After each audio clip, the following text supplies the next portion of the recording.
Ok, queridos jóvenes, esta es la sesión 1.3, Juan Calvino, su teología. Hemos visto el asunto de su biografía en el semestre pasado, vamos a tocar algunos aspectos, sin embargo.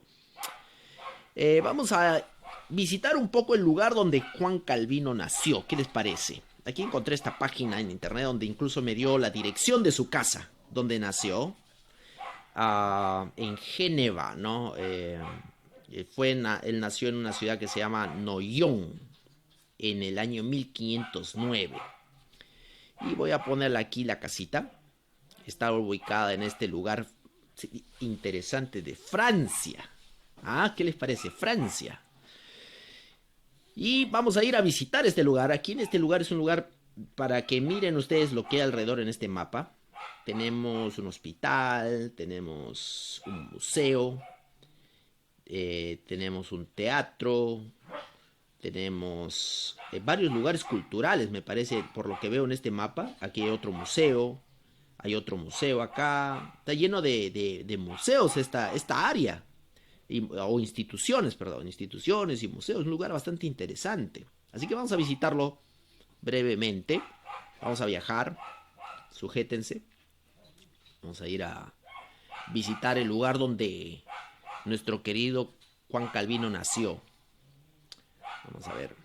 Aquí estamos.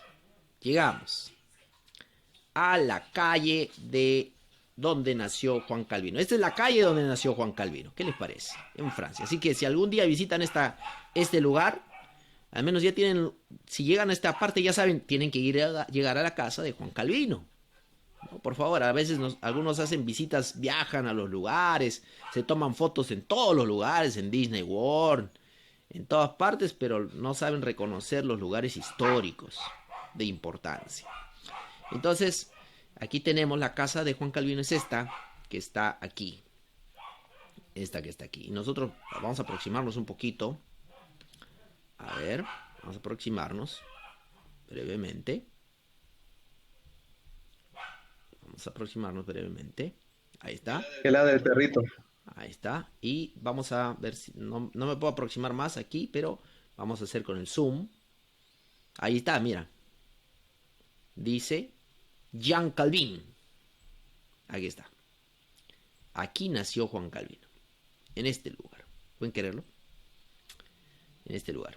Esta... Pastor, Jan es Juan en Sí, francés. Jean Calvin. Esto es francés, ¿no? Jean Juan. Así que todos los Juanes que hay acá podrían llamarse Jean, ¿no? pueden hacer su equivalencia. Me acuerdo que me preguntaba mucho, ¿cuál es tu nombre? Me preguntaban. Yo les decía, les escribía mi nombre y me decían, ah, tú eres Miguel. No, yo soy Michael. No, pero a los Michael le dicen Miguel en español. Y siempre andábamos en esa discusión, que soy Miguel o soy Michael. Bueno, al final, para gusto del cliente. Llámeme como usted desea. Pero aquí Juan Calvino es Juan. Jean en francés. Y en este lugar vamos a darle la oportunidad de que ustedes visiten dentro de un rato un poco más. Vamos a hacer una visita un poco guiada en este asunto. A ver cómo se hace esto. Menos. Brevemente, quiero ver con ustedes. A ver, vamos a hacer una pequeña visita por acá. Algunos lugares. Aquí tenemos una zona bastante Un cafecito. un cafetín, ¿no? Una zona bastante pintoresca en realidad. Lo que vamos a hacer es que yo les he puesto el link ahí para que ustedes exploren esta zona y luego me cuenten lo que han visto. Esto lo vamos a hacer, esa actividad lo vamos a hacer luego, dentro de un ratito. Pero aquí hay, a ver, ¿qué lugares interesantes se encuentran alrededor de donde Juan Calvino nació? ¿Ok? Aquí tenemos esta calle que es Roué. Roué es calle en francés, ¿no? En portugués es Rúa. Interesante la similitud. Bueno, aquí está esta calle de Paus. Uh, una calle bastante pintoresca. Ayer encontré algo interesante por acá, pero de repente estoy un poco perdido. Y ustedes pueden explorar un poquito alrededor. Vamos a ver. Aquí. una zona que ha sido altamente afectada por guerras. Y ahorita vamos a ir a ese tema. Esta zona, la casa de Calvino, la página de internet que es http Musée Protestant, esta página, me da un pequeño resumen, se los voy a traducir al español, de lo que pasó con la casa de Calvino. Dice: la Sociedad de Historia del Protestantismo Francés, así es como se llama, compró las ruinas de la casa y gracias a un fondo internacional que fue juntado para financiar el proyecto, la parte baja de la casa fue completamente restaurada como era antes de 1917. O sea que hubo una restauración a esa casa. Y esto fue gracias a los esfuerzos de dos amigos, Monseñor Lagneau, no sé si así se pronuncia, Lagneau quizá, que es como el sacerdote principal de la catedral, y el pastor Panier, que es el secretario de esta sociedad, que es la Sociedad del Protestantismo Francés.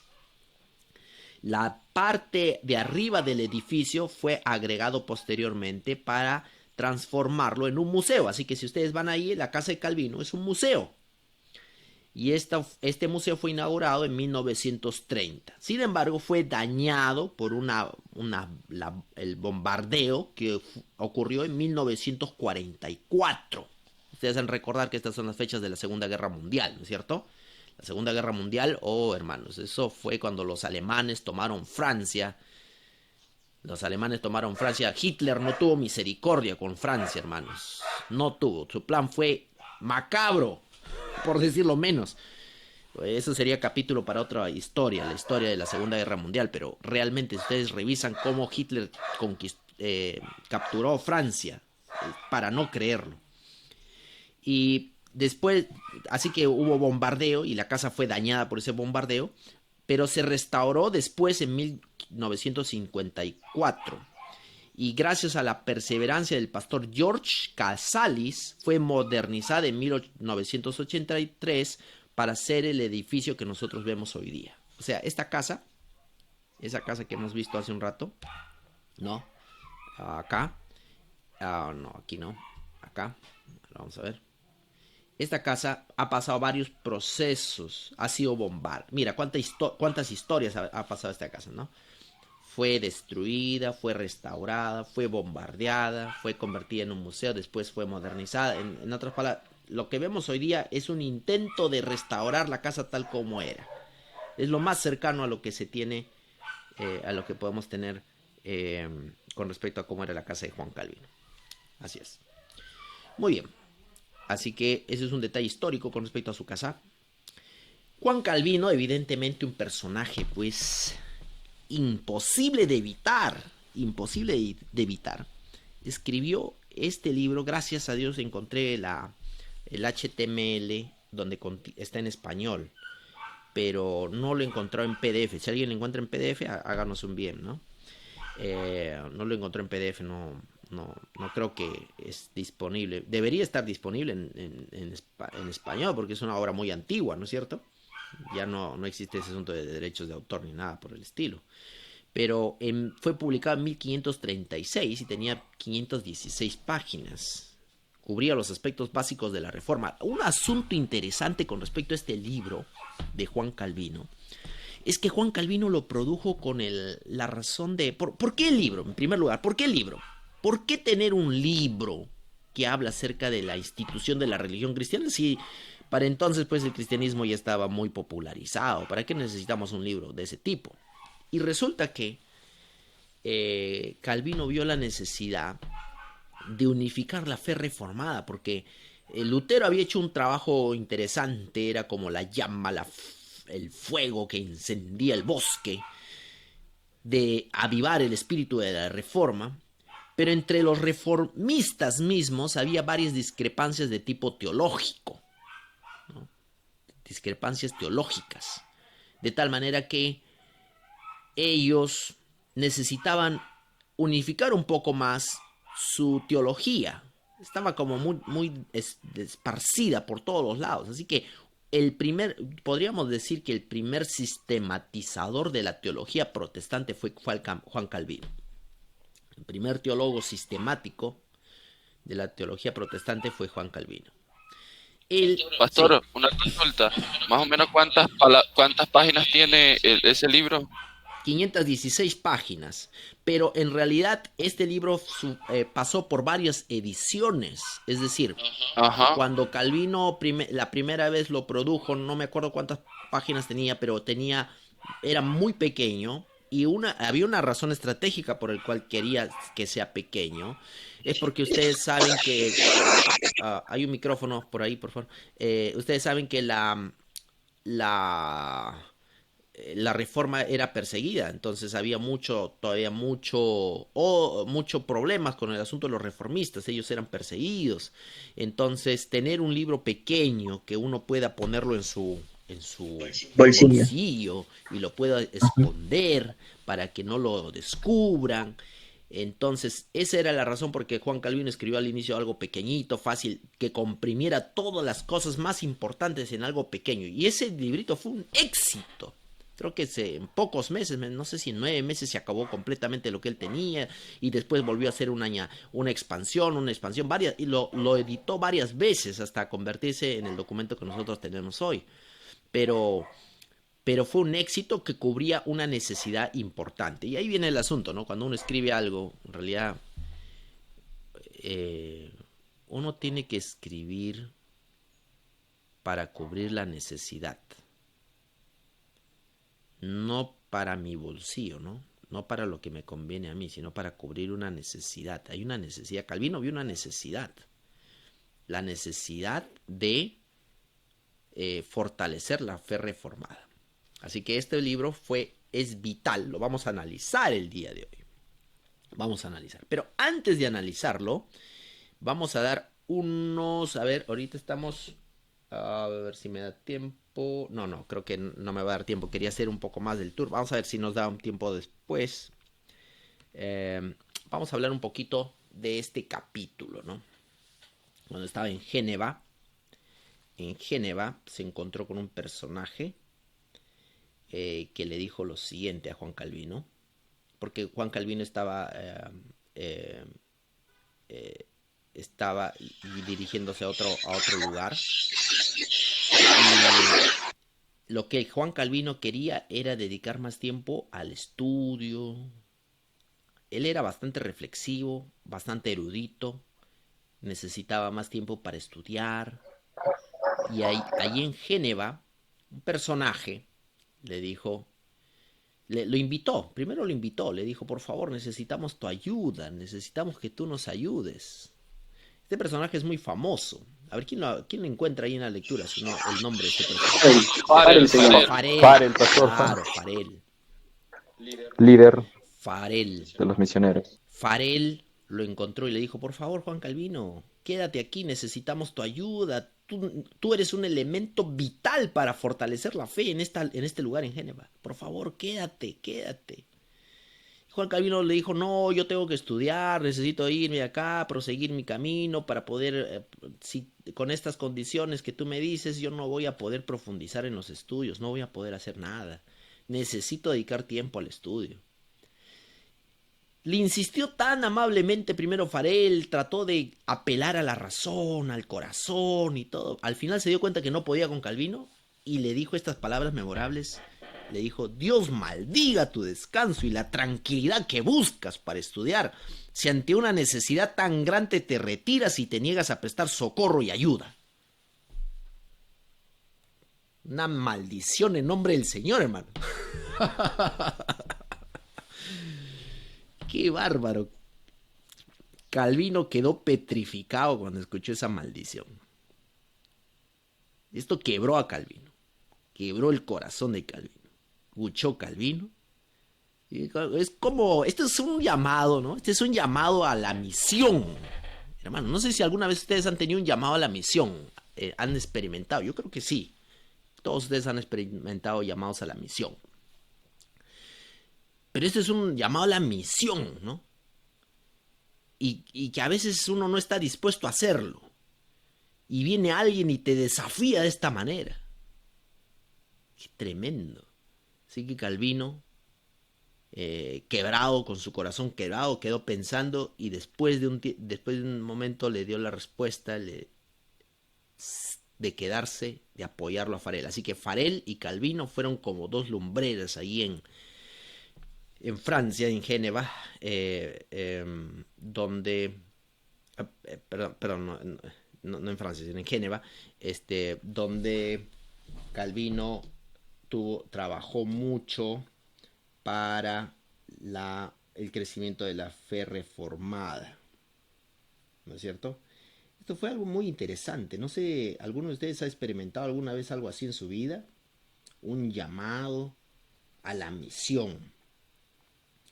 Génova es una ciudad de Switzerland que queda en la parte sur del Lac Léman, el lago Génova.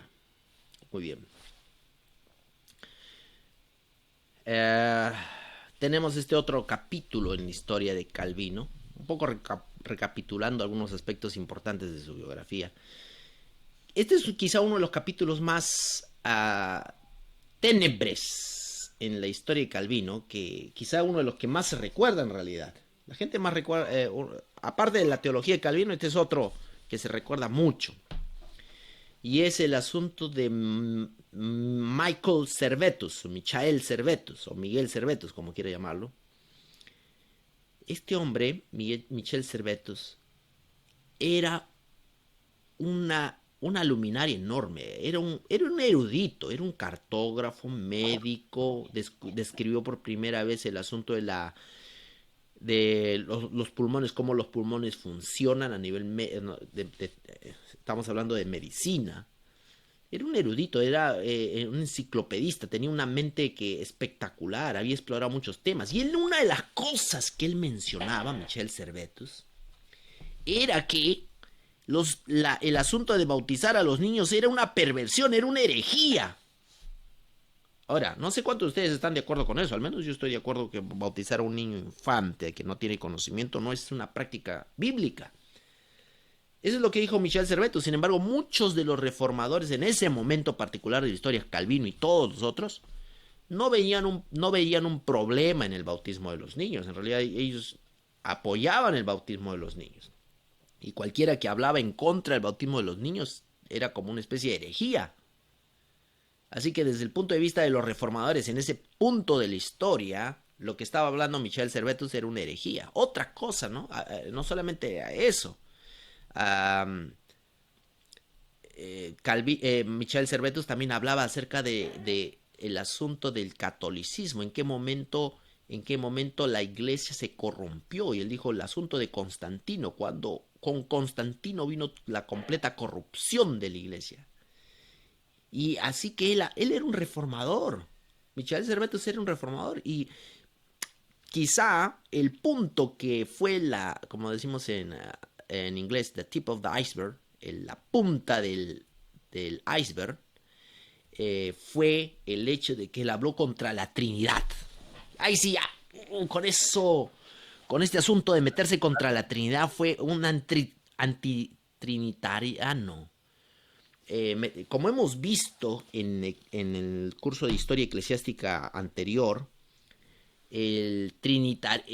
la doctrina trinitarista fue una doctrina que nació pues en el Concilio de Nicea, ¿no? Ya hemos visto eso en el Concilio de Nicea, y que fue promocionado por Constantino, y de ahí en adelante no fue fácil para la iglesia ponerse de acuerdo a la doctrina trinitarista. Hubo muchas guerras internas dentro de la iglesia con los arrianistas, ¿no? Ya hemos visto ese asunto, unas batallas internas con el arrianismo, hasta que posteriormente en Calcedonia, ya recién en Concilio de Calcedonia, muchos años después, finalmente empezara a arreglarse el asunto, y los arrianistas también fueron cediendo, hubo guerras, conflictos, persecuciones y todo. Así que la fe trinitarista es un asunto que no se estableció fácilmente dentro de la iglesia. Hubo muchas guerras teológicas. Y ahora venía este hombre y decía que el trinitarismo como tal era pues una herejía originada por Constantino, que había pervertido a la iglesia. Así que con estos dos puntos, ¿no? El asunto del bautismo de los niños y el asunto de la doctrina trinitarista, causó el rechazo no solo de Calvino, incluso de Lutero. Incluso Lutero había rechazado las enseñanzas de Michael Servetus. O sea, desde el punto de vista de la fe reformada, él también era digno de condenación. Quizá ese es el contexto en el cual hay que entender este acto de Calvino en la participación de cuando se juzgó, porque Michael Servetus había sido condenado por la Inquisición. Ya la Inquisición lo había condenado ya. Sin embargo, él se había escapado. ¿Qué les parece? Así que como alba libre, tuvo una brillante idea, pasar por Génova, y justo ahí estaba predicando Calvino, y así que él se decidió escucharlo a Calvino. Mira, no sé, esta historia es interesante, hermano. No sé qué es lo que el Señor dirá en el momento de la resurrección, porque, mira, Servetus fue a escucharlo a Calvino. Escucharlo a Calvino, el reformado Calvino, ¿no? Una sensación. Y después de que del servicio, lo apresan. Ya no los católicos, sino ahora los reformadores, ¿no? La reforma ahí que se estaba originando. Y ahora lo juzgan. Y después de juzgarlo, tratan de... Lo mismo que hacía la Inquisición, trataron de ser los reformadores, trataron de buscar alguna forma, trataron de ver el asunto de su virilidad, de muchas cosas, tratando de buscar un aspecto débil. Finalmente lo condenaron. Y Calvino tuvo participación en eso, en la condenación, aunque no estuvo presente en la condenación de Servetus. Él no estuvo presente, él estaba bastante enfermo. Calvino siempre padecía este asunto de enfermedad, estaba bastante debilitado y a veces no podía estar al 100%, pero sí tuvo participación en la condenación de Michael Servetus. Y después de ser condenado, Michael Servetus, aunque Calvino también no quiso que lo quemaran vivo. Esa era la condenación. Él dijo que por favor que se lo degollara porque la muerte quemado es más dolorosa. Así que degollado más rápido y menos sufrimiento. Sin embargo, no le hicieron caso a Calvino y de tal manera que así murió Servetus el 27 de octubre de 1553, diciendo estas palabras: Jesús, Hijo del eterno Dios, ten misericordia de mí. ¿Lo verán en la resurrección? ¿Qué dicen ustedes? ¿Qué dicen ustedes?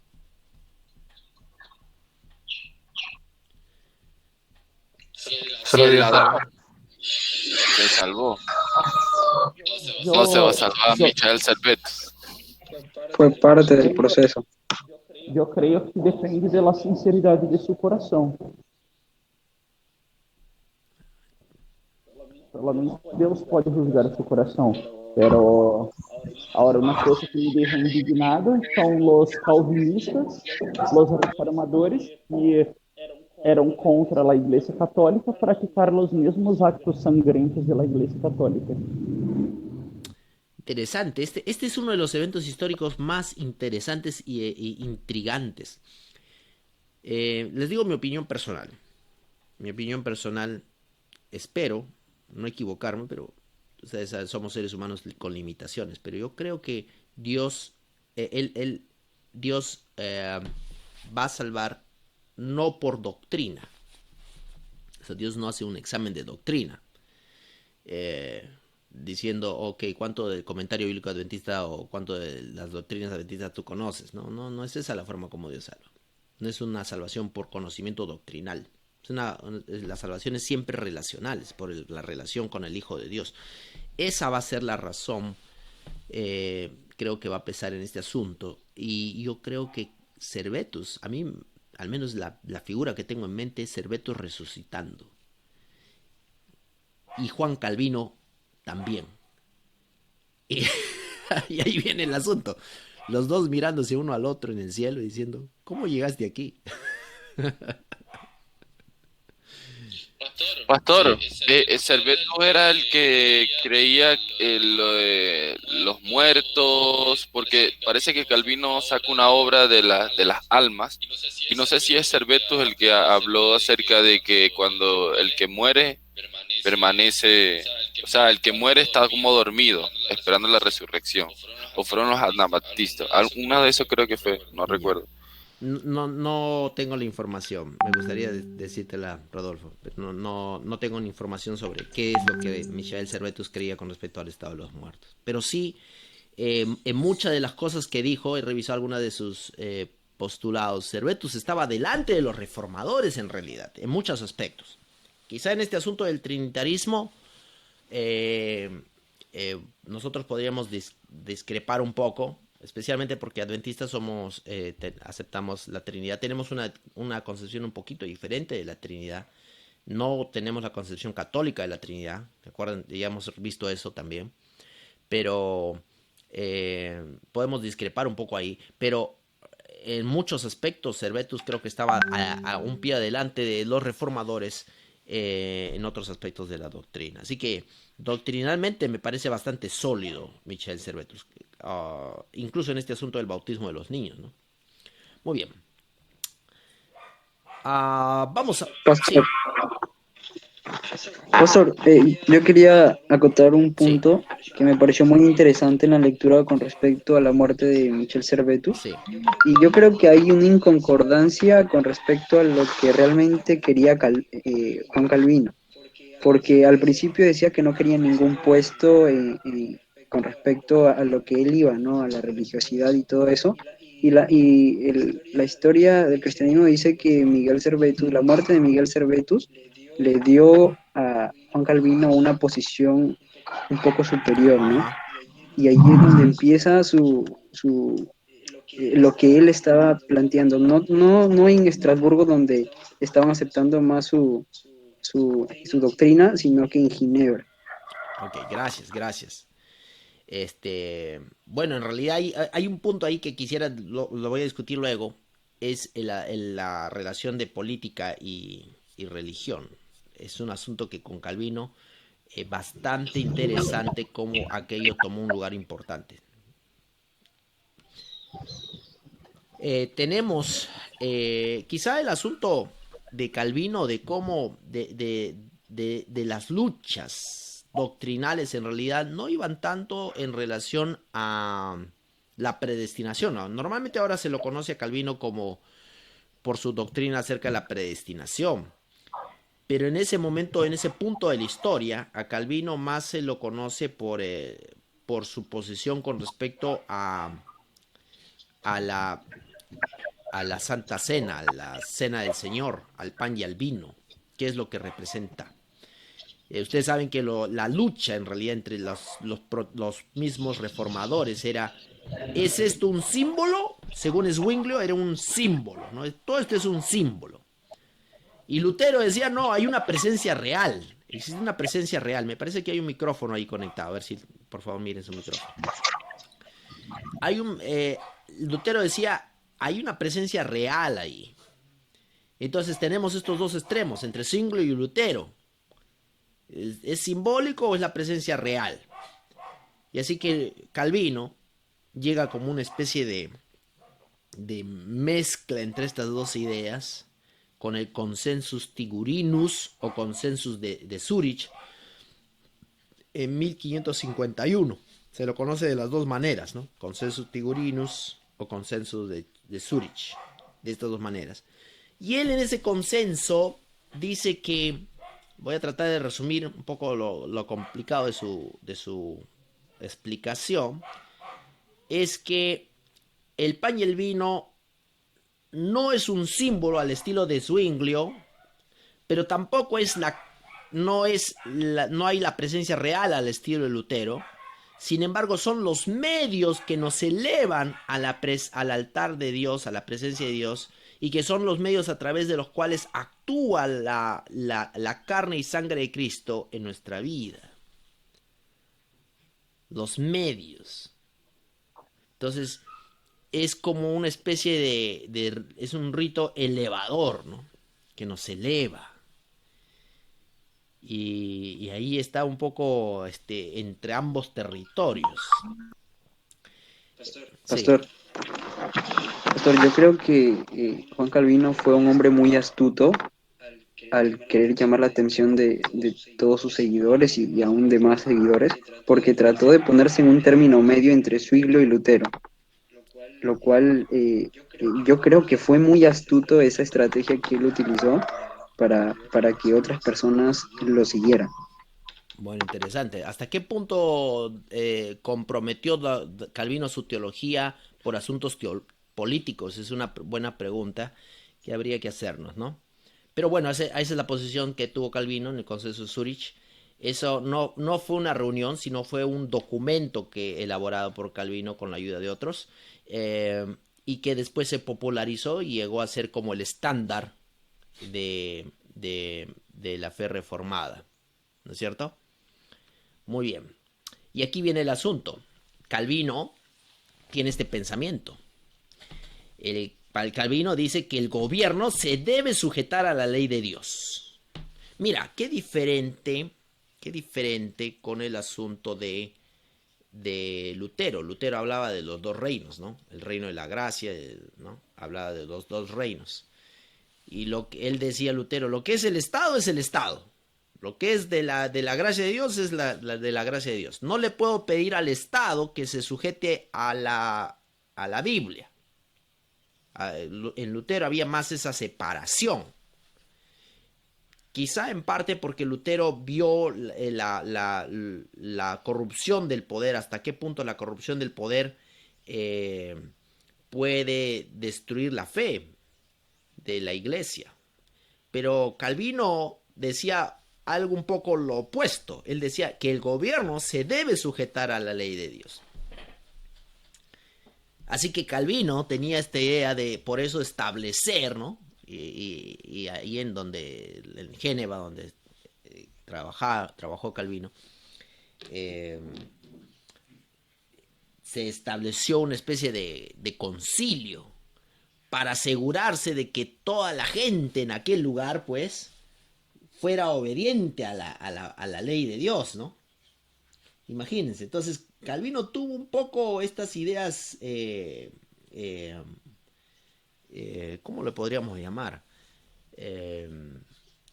De impositivas de la religión, ¿no? Y lo vemos claramente en el asunto de Michael Servetus, como el intento de Calvino de que la sociedad se sujetara a la ley de Dios. Se tiene que sujetar, tiene que haber esa sujeción. Esto originó, Calvino sin saberlo, y según lo que nos cuenta González, es que algunas revoluciones que posteriormente irían a ocurrir, porque ahora como el gobierno se tiene que sujetar a la ley de Dios, tenemos que pedirle al gobierno que se sujete a la ley de Dios, y ahí vemos el asunto de las protestas que año a año fueron surgiendo acerca de pedirle al gobierno que se sujete. Revoluciones surgieron como consecuencia de esto. Creo que Calvino nunca hubiera podido avisorar lo que esto traería. Pero, Pastor, Pastor, disculpe, Servetus fue considerado un hereje dentro de los católicos, ¿no? Así es. Por eso es que, Pastor, entonces ahí me parece que tal vez Calvino habrá decidido que como era hereje para los católicos, un hereje es un hereje, no importa de dónde venga, tal vez por eso lo condenó también. Era muy así, muy excesivo Calvino.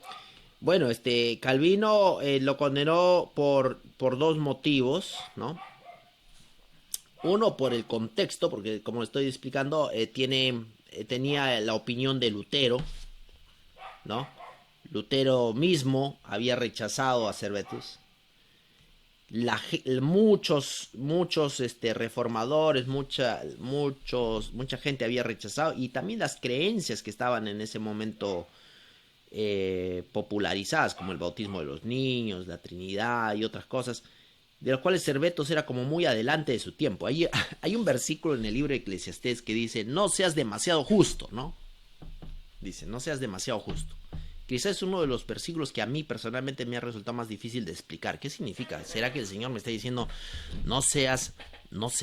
¿a qué se refiere el Señor cuando dice, no seas demasiado justo? Y creo que en lenguaje alegórico o un poquito poético, lo que está queriendo decir Salomón es, no trates de mostrarte como que el que tienes todo el conocimiento acerca de la justicia. Han visto gente que, el sabelotodo, ¿no? Siempre los sabelotodos caen mal, ¿no? El que tiene la respuesta para todo. Y creo que Michael Servetus caía casi dentro de esa categoría. Era un enciclopedista, tenía mucho conocimiento y tenía conocimiento en astronomía, medicina, cartografía, incluso los lenguajes originales de la Biblia. Un erudito. Así que era como estaba muy adelante de su época. Caía espeso. Calle espeso. Yo voy a detenerme ahí un poco porque voy a pensar un momento cuántas veces la gente que cae espesa está en lo cierto. Piensa por un momento. ¿Cuántas veces la gente que cae espesa está en lo cierto? Pero a veces nos falta paciencia a la comunidad para entender lo que esta gente nos está diciendo. Me imagino que el profeta Jeremías también cayó espeso a su sociedad. Babilonia, va a venir Babilonia, va a destruir todo. Cayó espeso. Isaías cayó espeso. Yo creo que a veces eso es lo que ocurre. Nos falta visión al pueblo para entender. Pastor, sí, también, y es correcto también lo que usted menciona, y también se ve que las personas en un sentido general aceptan más que les hablen del amor de Cristo, lo cual es bonito, sí, pero cuando les hablas de la justicia de Cristo, ¿no? De que deben corregirse, a veces hay palabras duras de parte del Señor para eso, a veces no quieren escuchar. Entonces, ese también es el detalle, pastor, porque uno tiene que predicar equilibradamente, tanto el amor como la justicia. Eso, pastor. Sí, muchas gracias. Muy bien, llegó el momento de la actividad. Lo que vamos a hacer es lo siguiente. Vamos a tomarnos unos 15 minutos hasta las 9:05. Van a abrir el link de la institución de la religión cristiana. Quiero que analicen esto por unos hasta las 9:05. Miren los puntos principales de Calvino. ¿Qué es lo que él habla, Calvino? ¿Qué es lo que dice? ¿Cuáles son los aspectos fundamentales de su enseñanza? Y los vamos a comentar en 15 minutos. ¿Les parece? ¿Ok? Nos encontramos entonces a las 9:05 para hacer el cierre de esta clase. ¿Ok? Pastor, ¿nos reunimos por grupos para leer o no por personal? Personal. De manera personal. Listo, pastor. Ok, perfecto. Estamos aquí de nuevo con el asunto de la revisión de este libro de la institución de la religión cristiana por Juan Calvino. Ahí está dividido en varias partes, ¿no? El libro primero, segundo, tercero, cuarto, y hay varios capítulos. A ver, cuéntenme, ¿qué cosa les ha llamado la atención de lo que han podido revisar? A ver, participación libre. Pastor, mira, Calvino habla acerca de Deus, habla acerca de la Trinidad, habla acerca de la predestinação, pero uma coisa que eu vejo interessante, né? Calvino habla montão de coisas. Aí, uma parte que ele habla acerca da predestinação, solamente quem crê na predestinação pode ser chamado de calvinista. E aí, se crê em todo, menos em la predestinação, não pode ser chamado de calvinista. Isso é uma coisa interessante. E outra coisa também interessante, claro que não dá para ler todo, né? Ele habla acerca de Los Angeles também, para mim foi muito interessante, hasta a forma de Los Angeles. Ajá. Ele dá detalhes acerca disso. E ele também habla acerca del alma. Calvino era imortalista e ele justifica por que el alma es inmortal. Ok, interesante. Muy bien, gracias, gracias Lucas. A ver, otra perspectiva. Quiero escuchar a otro. Pastor, en cuanto al cuarto libro, se dedica también a hablar un poco de, bueno, yo creo que ahí trata un poco acerca de la Eucaristía, porque el cuarto libro precisamente habla digamos, de Jesús y las cosas externas que pueden, los medios externos o ayudas que sirven para conocer a Dios, digamos así. Entonces yo creo que habla un poquito de eso también. De los medios externos para conocer a Dios.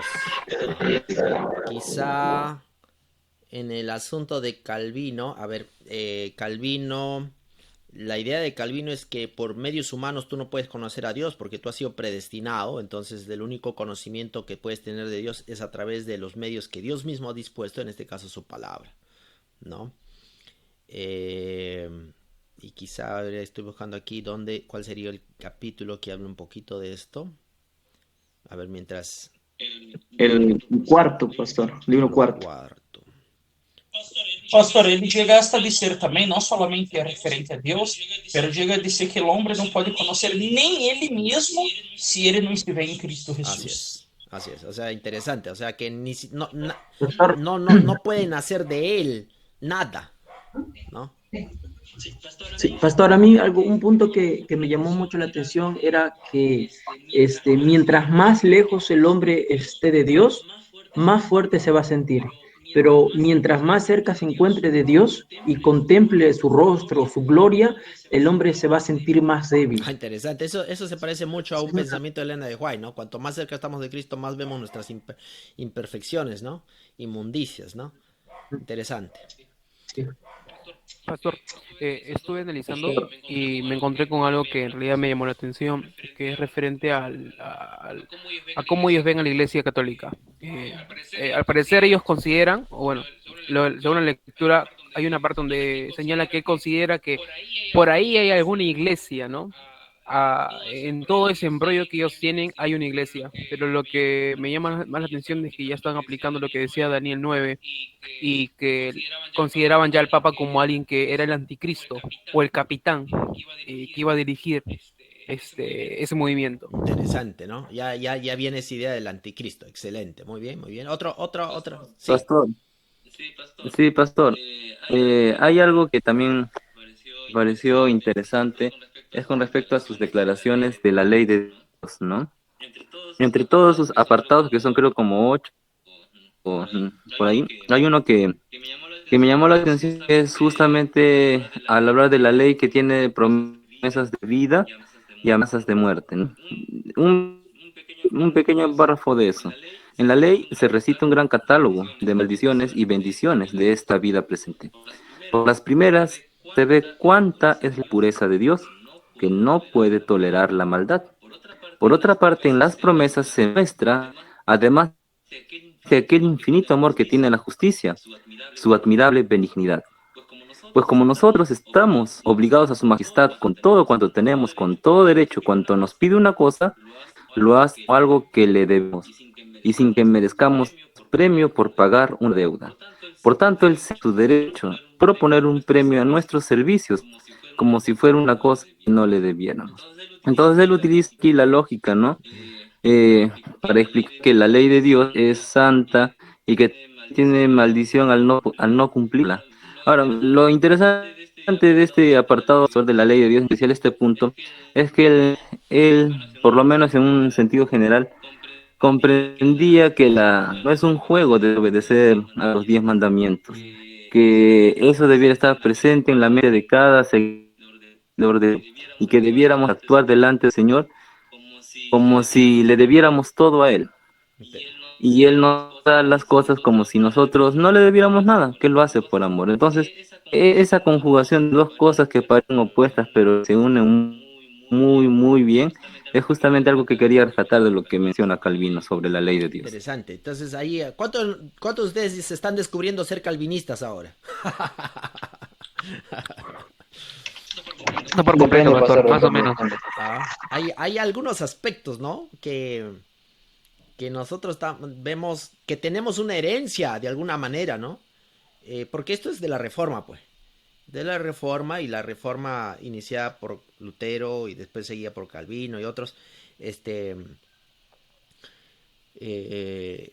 fundó las bases de todo el movimiento protestante, la Reforma protestante. Entonces, de hecho, Calvino considera de que la iglesia reformada, yo creo que con Calvino es donde se inicia el asunto de la iglesia reformada, porque para él el catolicismo, los luteranos no habían hecho todavía una transición suficiente, eran como medios católicos todavía. Entonces Calvino los lleva un poco más allá. Eso es lo que uno puede rescatar de revisar un poco lo que él piensa. Muy bien. Sí.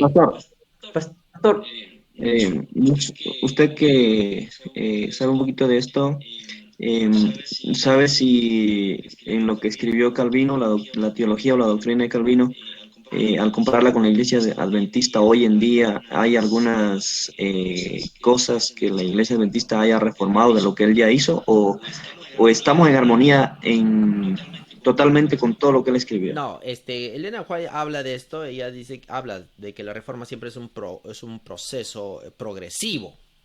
Nosotros, la iglesia adventista es un movimiento que está en un proceso de reforma progresiva. Nunca decimos de que hemos llegado a un punto de muerto, de un punto ciego donde ya no podemos progresar más, no. Siempre hablamos de eso. Y nuestra herencia, obviamente no podemos decir que no tenemos nada de Calvino. Obviamente tenemos de Lutero, tenemos de Calvino, recuérdense que cuando el movimiento adventista surgió, vinieron de muchas denominaciones, metodistas, de varias denominaciones que se subieron al movimiento adventista. Entonces tiene de todas esas fuentes, y estamos en el camino, ¿no? Estamos en el camino. Así que los aspectos que tienen que ver con la justicia, por ejemplo, nos van a resultar bastante familiares, especialmente lo que ustedes han mencionado. ¿Cuál es el papel de las obras? El papel de la ley de Dios, ¿no? Nuestras obras no sirven para nada. Sin embargo, la ley de Dios sigue siendo efectiva, sigue siendo importante. Por otro lado, la justificación de eso es un poco diferente. Nosotros no creemos que Dios predestinó a la gente para... La predestinación que nosotros aceptamos es la predestinación universal. Quiere decir que Dios predestinó a todos los seres humanos para salvación. Pero los seres humanos no todos aceptaron. Es decir, Dios hizo la fiesta, invitó a todos a la fiesta, pero no todos recibieron la carta de invitación, pero no todos aceptaron la invitación. Ese es el tipo de definición de predestinación universal que nosotros creemos. Sí. Yo creo que Calvino iba por una verdad progresiva. Eso creo. Así. Como todos, amigo. Así es. Y nosotros también, en este momento, estamos en ese camino. O sea, nadie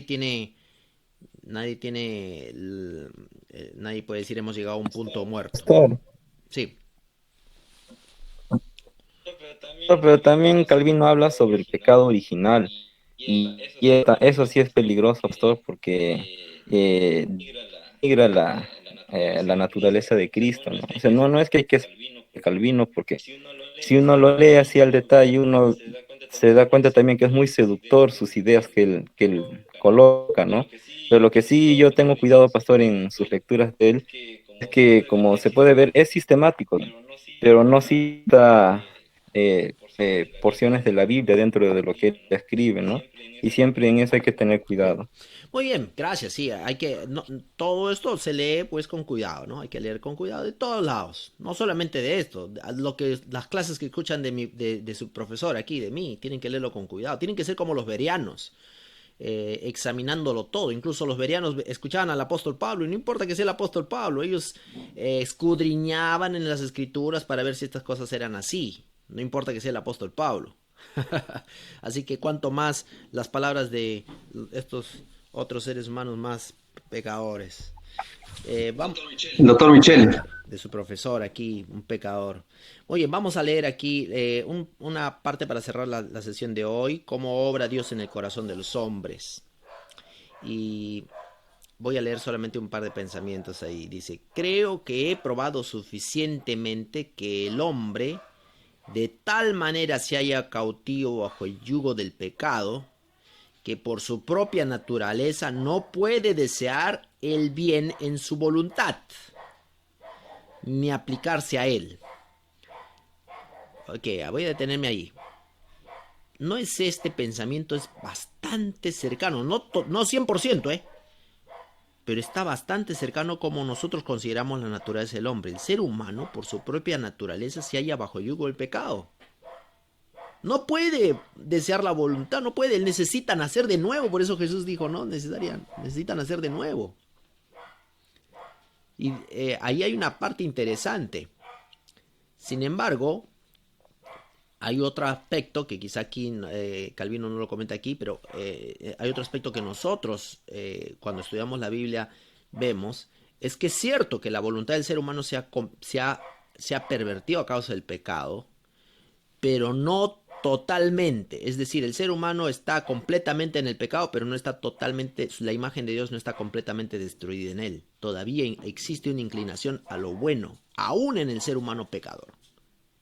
Esa parte es la que Calvino no consideró aquí y que nosotros sí consideramos. Nosotros decimos, bueno, el ser humano sí cayó en el pecado, tiene inclinaciones al pecado desde que nace. Cualquier humano tiene inclinaciones al pecado, pero aún existe la imagen de Dios en él, aún existen ciertos atributos de la imagen de Dios. Sin embargo, no puede, y aquí coincidimos con Calvino, no puede por su propia naturaleza alcanzar la santificación. No puede. Por más esfuerzo humano que haga el hombre, no puede alcanzar la santificación. Necesita asistencia divina. Pensamiento interesante de Calvino. Muy bien, jóvenes, terminamos aquí la clase. Que Dios nos bendiga y nos dé su gracia, para la cual nos ha predestinado a todos los seres humanos. Solamente hay que aceptarla. Bendiciones. Gracias, pastor. Gracias. Amén, pastor. Gracias.